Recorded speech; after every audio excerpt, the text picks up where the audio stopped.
요한복음 16장 말씀은 예수님께서 이 땅에서 마지막으로 제자들에게 하신 그런 유언과 같고 또 마지막 설교 말씀이었습니다. 요한복음 17장에서는 이제 예수님의 긴 기도문이 나오고 있어요. 그리고 18장에서 예수님은 붙잡히십니다. 우리는 오늘 마지막 예수님의 그 마지막 말씀을 듣고 있는 것입니다. 예수님께서 제자들에게 하신 마지막 말씀은 내가 너희를 떠나가나 너희에게 오히려 그것이 유익이라. 그 이유는 이제부터는 성령이 보혜사 성령이 너희와 함께 할 것이기 때문이다 라고 말씀을 하셨습니다. 복음서에 보면 제자들이 비록 예수님을 배반하기도 하고 또 자신들만의 꿍꿍이를 자신들 안에 가지고 있기는 했지만 그러나 제자들에게 예수님은 매우 소중한 존재였습니다. 예수님은 제자들에게 큰 존재였습니다. 복음서에서 보여주듯이 예수님께서 많은 병자들을 고쳐주셨는데 아마도 예수님은 제자들 역시도 때마다 고쳐주셨을 것입니다. 때마다 일으켜주셨을 것이고 제자들은 복음서의 객관성을 위해서 자신들의 이야기가 아니라 다른 사람의 이야기를 그렇게 간절한 마음으로 감사한 마음으로 적고 있는 것입니다. 예수님은 제자들에게도 복음서에 나오듯이 똑같이 그들이 지칠 때마다 위로해 주시고 그들이 넘어져 있을 때 다시 일으켜 주시는 일들을 많이도 행하셨을 것입니다. 제자들에게 가장 낮은 자의 섬김의 본을 보여주시며 제자들을 헌신으로 섬겨주시면서 어떻게 가는 길이 무엇이 정말 멋지고 영광스럽게 살아가는 삶인지를 본이 되어 보여주셨습니다. 뿐만 아니라 제자들은 물 위를 걸으시는 예수님을 보았습니다. 물고기 2마리와 보리떡 5개로 엄청난 숫자의 사람들을 먹이시는 예수님의 놀라운 기적도 경험을 했습니다. 죽었던 나사로가 다시 살아나는 그 일을 두 눈으로 목격을 했습니다. 제자들에게 예수님만 함께 계시면 못할 것이 없겠구나. 예수님만 함께 하시면 두려울 것이 없겠구나라는 그런 생각을 하는 존재가 바로 예수님이었던 것입니다. 그런데 그 예수님께서 이제는 떠나가시겠다. 이제는 더 이상 함께하지 못하시겠다라고 말씀을 하십니다. 그래서 제자들은 두려움 속에 근심하고 있었습니다. 그런데 그렇기 때문에 예수님께서 아니 두려워하지 말아라. 내가 떠나가는 것이 너희에게 유익이라. 그 이유는 이제부터는 너희는 성령 하나님이 함께 하시기 때문이다 라고 말씀하십니다. 오늘 말씀에서는 아니 두려워하지 말아라. 너희가 하는 그 근심을 내가 오히려 기쁨이 되게 만들 것이다. 기쁨이 능력이 되게 만들 것이다 라고 말씀을 해주고 계십니다. 다시 말하면 성령이 우리에게 임하실 때 제자들에게 임하실 때 그들 안에 있는 두려움과 근심이 기쁨이 되는 능력을 경험하게 되었고 저와 여러분이 경험하게 된다라는 것입니다. 이것을 22절에서 예수님께서 이렇게 말씀을 해주고 있습니다. 우리 22절 말씀 먼저 한번 같이 읽어보겠습니다. 22절입니다. 지금은 너희가 근심하나 내가 다시 너희를 보리니 너희 마음이 기쁠 것이요 너희 기쁨을 빼앗을 자가 없으리라. 예수님께서 우리의 마음이 기쁠 것인데 그냥 기쁜 정도가 아니라 빼앗길 수 없는 기쁨이 항상 있을 것이다. 기쁨이 우리의 삶을 오히려 능력이 되어 우리를 지켜줄 것이다. 우리에게 근심이 많고 어려움이 있고 낙심될 때가 있지만 아니 기쁨이 너희를 일으키는 능력이 되게 할 것이다 라고 말씀해 주십니다. 사도 요한은 요한일서를 쓰면서도 요한일서를 쓴 이유가 이것을 우리가 쓰면 우리의 기쁨이 충만하려고 이것을 너희에게 쓴다라고 말씀을 하고 있었습니다. 사도 요한이 요한일서를 쓴 이유 자체가 그 복음이 우리에게 능력이 되어 기쁨이 여전히 남아있게 되는 기쁨이 빼앗기지 않는 그런 삶을 살아가게 하기 위해 요한일서를 썼다라는 것입니다. 그러면서 사도 요한은 요한일서에서 우리에게 기쁨을 빼앗아가는 것이 무엇인가 요한일서 전체를 통해 말씀을 해주고 있습니다. 3가지로 정리를 해서 그 기쁨이 빼앗아가는 것을 우리에게 전해주는데 첫 번째로 우리에게 기쁨을 빼앗아가는 것은 그것은 죄의 문제다라고 말씀합니다.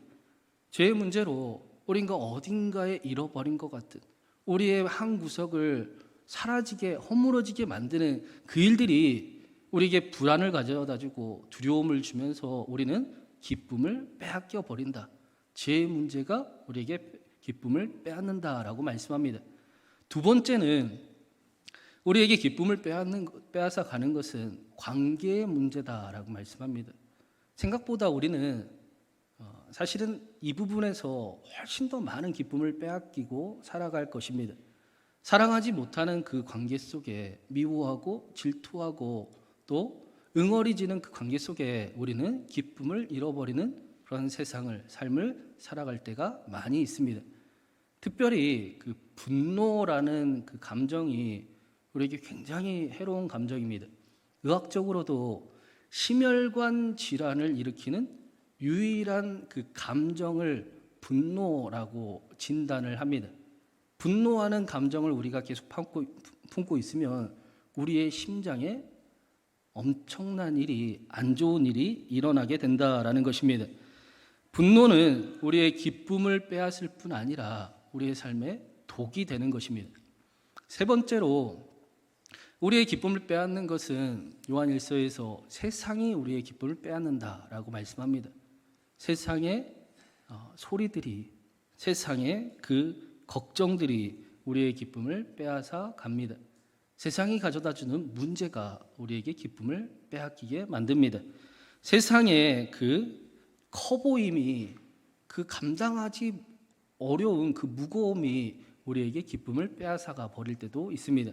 더 나아가 세상의 방법들, 세상의 가치관들, 세상에서 말하는 그 소리들은 우리에게 점점 더 높아져야 되고 경쟁에서 이겨야 되고 너는 살아남아야 되고 그리고 반드시 받은 대로 갚아줘야 된다라는 그 세상의 소리는 인간들로부터 기쁨을 빼앗아 가 버렸습니다.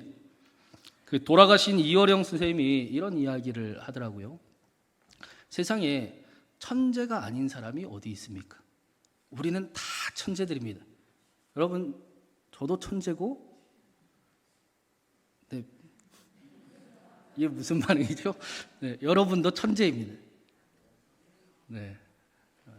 근데 세상이 우리의 천재됨을 막아버렸습니다.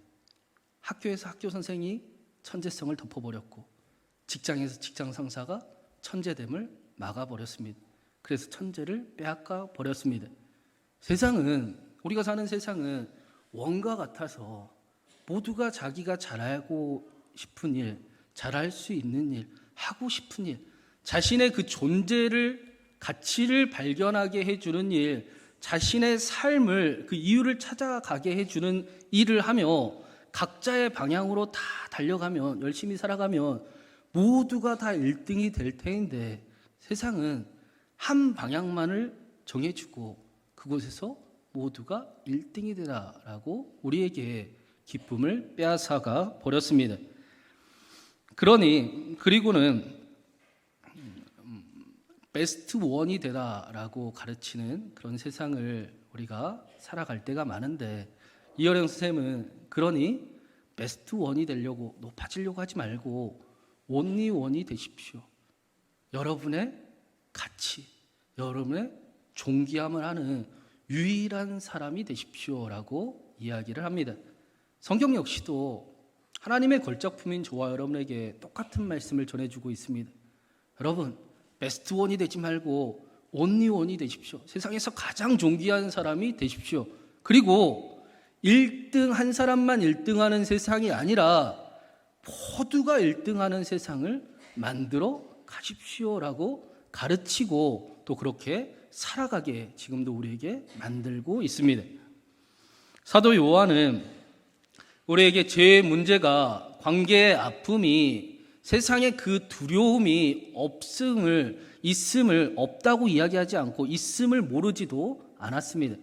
세상의 두려움이 여전히 우리에게 있지만, 관계의 아픔이 우리 모두에게 다 가지고 있지만, 여전히 우리는 죄에 넘어지는 그 연약함을 가지고 있지만, 그렇기 때문에 그래서 기쁨을 빼앗기지 않게 하려고 예수님께서 이 말씀을 전하노라 라고 말씀하는 것입니다.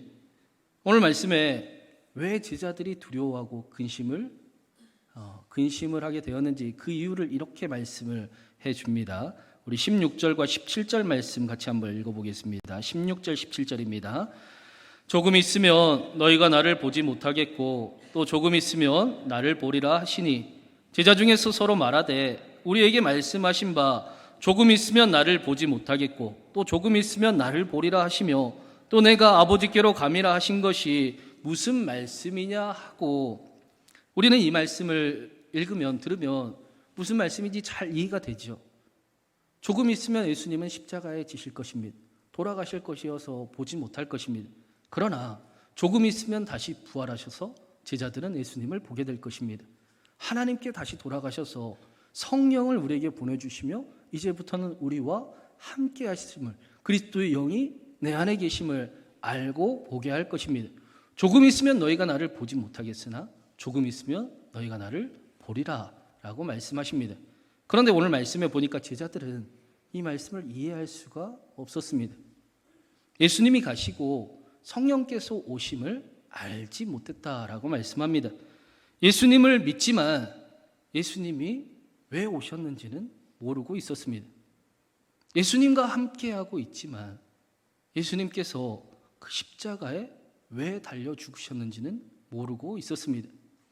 예수님의 말씀을 그렇게도 많이 들었는데, 예수님의 말씀은 많이 들었지만 부활의 능력은 모르고 있었습니다. 예수님을 믿는다는 것이 정확히 무엇인지 모르고 살아가고 있었던 것입니다. 이것이 바로 제자들이 두려워하고 근심하는 이유다라고 오늘 말씀은 보여줍니다. 우리가 신약 성경을 우리가 읽고 있지요. 그런데 정확히 이야기하면 제자들은 지금 구약의 삶을 살아가고 있는 겁니다. 예수님의 십자가도 보지 못했고 부활도 경험하지 못했기 때문입니다. 예수님께서 십자가에 달리시고 부활하셔서 죄와 사망의 권세를 이기시고 세상 권세자를 쫓겨나신 일을 목격하지 못했기 때문입니다. 지난주에 말씀을 나눈 것처럼 세상 권세 잡은 자들은 예수님께서 십자가에 달리신 일을 보고 예수님의 심판이다라고 생각을 했습니다. 그러나 성경은, 하나님은 아니, 예수님의 부활과 승천을 통해서 예수님이 옳았고 세상이 틀렸다라고 우리에게 보여주셨습니다. 예수님의 십자가 사건은 예수님의 심판이 아니라 세상이 틀렸다, 세상이 심판당하는 사건이었습니다. 세상이 쫓겨나는 사건이었습니다. 그래서 구약 시대에는 아무리 하나님의 말씀이 들려도 세상이 두려워 믿음을 가질 수가 없었습니다. 믿음으로 한 발자국 살아보기가 쉽지가 않았습니다.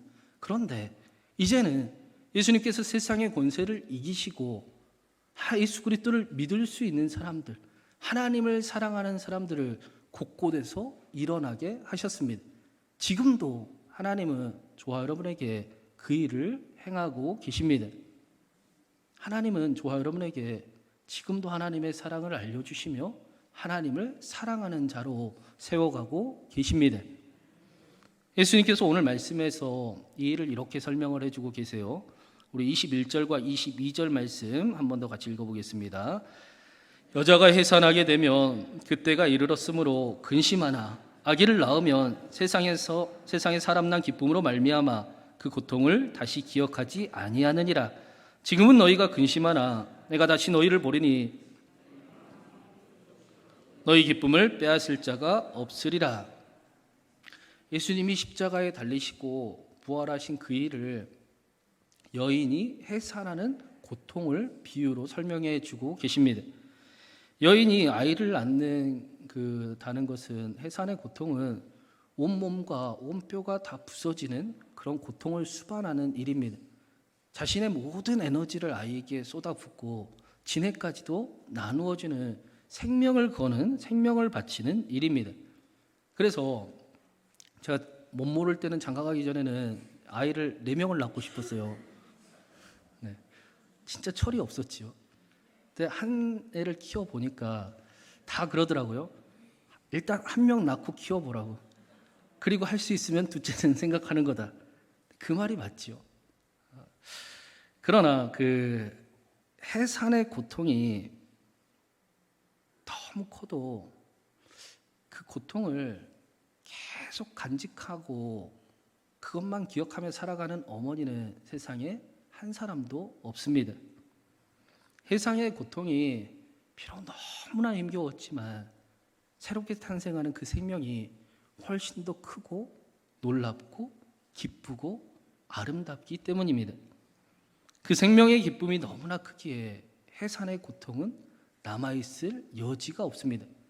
오히려 세상에서 가장 고통스러운 일이다라고 이야기하는 그 해산의 고통은 여인에게 자랑이 되고 훈장이 되고 또 칭찬과 추억이 됩니다.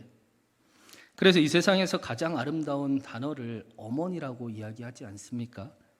어머니란 단어가 세상에서 가장 아름다운 이유는 두려움을 이기고 생명을 이기고 그리고 생명을 걸고 탄생한 단어가 어머니이기 때문입니다. 어머니는 가족 중에 한 사람이 아프거나 감기에 걸리거나 전염병에 걸려도 절대로 도망치지 않습니다. 오히려 어떻게 합니까? 그 감기 놔주고 너 빨리 나아라 하고 아이에게 뽀뽀하는 사람이 어머니입니다. 이미 어머니란 존재는 자신의 생명을 이미 바치기로 작정을 했고 또 생명을 걸고 자궁이 찢겨지는 그 고통 속에서도 사랑할 수 있는 사랑하는 일을 경험한 존재이기 때문입니다. 여러분도 잘 아시듯이 제가 저희 어머니께 딱 3년 됐어요. 이제 3년 전에 제 왼쪽 신장을 어머니께 이식을 해드렸는데 그 신장을 공여하는 게 신장을 이식받는 것보다 훨씬 아프다고 합니다. 제가 더 아팠어요. 네, 그래서 그 신장을 공여하는 일을 보통은 해산하는 고통하고 이렇게 비유해서 설명을 해요. 그거보다 조금 더 아프대요. 진짜 아팠어요. 너무 아팠습니다. 죽을 것 같았습니다. 그런데 만약에 제가 다시 3년 전으로 돌아가 선택을 해야 된다면 저는 기꺼이 다시 어머니께 신장을 이식해 드릴 것입니다. 어머니가 너무 건강해지셨기 때문이에요. 그 일이 저한테 너무 큰 기쁨이기 때문입니다. 성경에 그 여자의 자궁을 의미하는 레헴이라는 단어는 하나님의 사랑, 국률, 자비를 뜻하는 레헴이라는 단어에서 나온 단어예요. 그래서 예수님께서 오늘 말씀에 십자가가 예수님의 십자가가 바로 이와 같다라고 말씀하시는 것입니다. 우리가 연약할 때, 우리가 죄인 되었을 때, 우리가 심지어는 하나님과 원수가 되어 싸울 때 그리스도께서 십자가에 달리심으로 저와 여러분을 사랑한다, 사랑한다 확실히 알게 해주셨습니다. 예수님을 믿는다는 사람들에게는 절대로 의심할 수 없도록, 절대로 흔들릴 수도 없도록 예수님을 믿느냐? 하나님이 생명 바쳐서 사랑한다라고 확실하게 십자가 위에서 알게 해주셨습니다. 하나님은 만약에 또다시 생명을 내어 십자가에 달리셔야 한다면 단 한 번의 제사이기 때문에 그럴 필요가 없지만 하나님이 저와 여러분을 위해 다시 십자가를 지셔야 된다면 기꺼이 십자가 앞으로 걸어가실 것입니다. 저와 여러분을 절대로 포기하지 아니하시고 지금도 붙잡고 계시며 지금도 아들과 함께 모든 것을 아끼지 아니하시고 우리를 사랑하는 하나님이시기 때문입니다. 그 이유는 저와 여러분이 새로 태어난 생명처럼 하나님의 기쁨이기 때문입니다. 저와 여러분은 하나님이 생명을 드리고 살릴 정도로 소중한 하나님의 기쁨이요, 하나님의 사람들이요, 하나님의 걸작품입니다. 이 사실을 아는 사람들을 보고 요한복음 1장은 영접하는 자, 그 이름을 믿는 자에게는 하나님의 자녀가 되는 권세를 주셨다라고 말씀합니다. 권세라는 단어는 권리라는 의미입니다. 우리에게 어떤 능력이 있다라는 것이 아니라, 어떤 능력이 있게 해주셨다라는 것이 아니라, 우리의 연약함을 친히 도우실, 우리의 근심을 능히 기쁨으로 바꾸실 그 어떤 분이 계시는데, 그분께 힘을 요청할 권리가 우리에게 있다라는 것입니다. 우리는 여전히 죄와 마주해야 되고, 관계의 아픔을 감당해야 되고, 세상의 두려움을 마주해야 하지만, 그 근심을, 그래서 근심하게 되지만 그 근심을 기쁨으로 능히 만드실 그분께 요청할 수 있는 권세를 저와 여러분에게 주셨다라는 것입니다. 그래서 예수님께서 오늘 마지막으로 23절, 24절에 이렇게 말씀하시는 거예요. 우리 마지막으로 23절과 24절 같이 읽어보겠습니다. 그날에는 너희가 아무것도 내게 묻지 아니하리라. 내가 진실로 진실로 너희에게 이르노니 너희가 무엇이든지 아버지께 구하는 것을 내 이름으로 주시리라. 지금까지는 너희가 내 이름으로 아무것도 구하지 아니하였으나 구하라. 그리하면 받으리니 너희 기쁨이 충만하리라. 요한복음 13장부터 16장까지는 한 자리, 같은 시간 안에 마지막 식사의 자리에서 있었던 장면을 보여주고 있습니다. 예수님께서 이 같은 시간 안에서 제자들에게 계속해서 똑같은 말씀을 6번이나 하셨어요. 너희가 내 안에 거하고 내 말이 너희 안에 거하면 무엇이든지 구하라. 그리하면 받으리라. 너희가 나를 택한 것이 아니요 내가 너희를 택하여 세웠나니 이는 너희가 열매를 맺게 하고 너희에게 항상 열매가 있게 하여 아버지께 무엇을 구하든지 다 얻게 하려 함이라. 오늘 말씀에서는 너희가 무엇이든지 아버지께 구하는 것을 내 이름으로 얻으리라. 지금까지는 너희가 구하지 아니하였으나 구하라 받으리니 너희 기쁨이 충만하리라. 구하라 주실 것이요 찾으라 찾을 것이요 두드리라 열릴 것이라. 기도하면 하나님께서 주실 것인데 왜 기도하지 않느냐. 마지막 말씀이 마지막 이제 십자가를 지러 가시기 그 직전에 계속해서 하시는 말씀이 기도해야 된다. 기도해야 감당할 수 있다. 기도해야 살아갈 수 있다. 기도해야 산다. 기도하지 않으면 안 되는 것처럼 절대로 잊어버리면 안 되는 것처럼 계속해서 말씀하시는 것입니다. 제 문제로 근심하는 자들아 기도하라. 그리하면 받으리니 너의 기쁨이 충만하리라. 관계의 아픔으로 힘겨워하는 자들아 구하라. 그리하면 받으리니 너의 기쁨이 충만하리라. 세상의 무거움으로 짓눌려 힘겨워하는 이들아 기도하라. 그리하면 받으리니 너의 기쁨이 충만하리라. 여러분 혹시 새해 1월 1일에 교회 기도 제목 카드를 적으시고 저와 함께 이곳에서 같이 기도하신 기도 제목을 여러분 알고 계십니까? 고개라도 좀 끄덕여 주시면 네. 그러면 여러분 그 내용을 알고 계시면 그 기도가 꽤 많이 응답된 사실도 여러분 알고 계십니까? 잘 모르시는 분은 그날 기도 제목 카드를 한 분을 제출하고 한 분은 버리신 분은 잃어버리신 분은 제 사무실로 오시기 바랍니다. 제가 한번 보여드리겠습니다. 지난 2월 달에 기도 수첩을 가죽 시트지를 입혀서 이렇게 나눠 드렸었어요. 전도자님들이 손에 물집을 받아가며 올해 한 해는 기도 수첩을 기도 제목을 한번 적어보고 기도 응답이 됐는지 안 됐는지 확인하는 삶을 우리가 한번 살아가 보자 하고 기도 수첩을 나눠 드렸습니다. 여러분 어떠실지 모르겠지만 저는 거기에다 적은 기도 제목들이 하나 빼고 지금 다 응답이 됐습니다. 앞으로도 하나님께서 응답해 주실 것이고 적는 기도 제목에 하나님이 하나님이심을 보여주실 줄로 믿습니다. 우리가 사는 이 시대는 한국 교회는 마치 복음의 능력이 잃어버린 것처럼 신앙생활을 하는 것처럼 보일 때도 있습니다. 하나님도 하실 수 없는 일이 있다라고 생각하며 교회는 나오지만 그렇게 신앙생활을 하는 모습들을 보게 됩니다. 그러나 복음은 2000년의 역사 동안 한 번도 능력을 나타내지 못한 적이 없었고 실패한 적도 없었습니다.